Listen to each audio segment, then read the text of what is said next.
Hello, today I want to talk about experimental design, quasi-experimental design, and ex post facto designs. The term experimental design refers to the conceptual framework within which the experiment is conducted.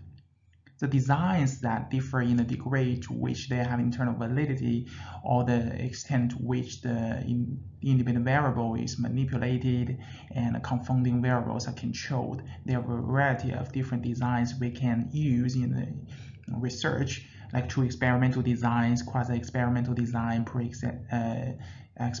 experimental designs, and also to study the possible effects of an environmental factor that has occurred before the study. We can employ the ex post facto designs. Let's compare the differences between the different designs. First, the true experimental design is totally randomization and strict control of independent variables.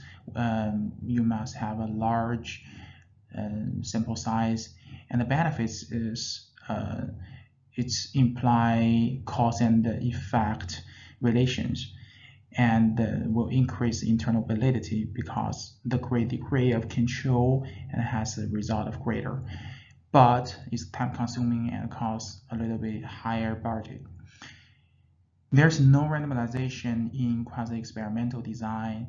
It's similar as experimental design, except it makes use of naturally occurring groups rather than random assigning subjects to the group.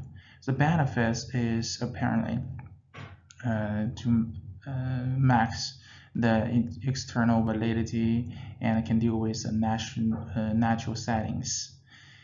And the drawbacks is because of no randomization, the generalized will going down. And lastly, there's no randomization in ex post facto designs and no control over independent variables. It's cheap, fast, and convenient, and a lot of medical research uses method widely. There's no cause and effect relations, and because of no control over independent variable, will decrease the internal validity.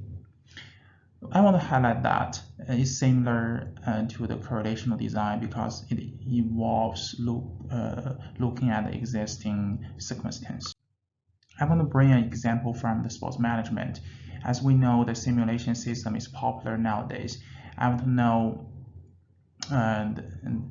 do the undergrad sports management major students be taught with the system achieve a higher score than a student without the system in the test? And firstly, let's look at the experimental design. We have to randomize the subjects into the experimental group and the control group, and then take the test in the very beginning and use the simulation system as a treatment. And in the end, we take the test again and compare the differences between two groups. And secondly, there is no randomized control. So, for example, the researcher used naturally two classes A and B from a school, and the treatment is simulation system as well. And in the end, students take the test and comparing the differences between two classes. And sometimes, as I mentioned before, it affected by the environmental. Maybe this is not appropriate example, but in the end of the semester, the researcher want to know the differences between class A and class B. And since the treatment occurred a long time ago before the study, so we call it an experiment rather than the treatment. And in the end of semester, the students is taking the test, and the researcher want to compare the differences between class A and B, which is ex post facto design. Let's recap really quick. Ex post facto design, there's no random assignment, and is talking about the previous event and present conditions. The true experimental design uses randomization and provide maximal control. And lastly, there's no randomization in quasi-experimental design. Thank you.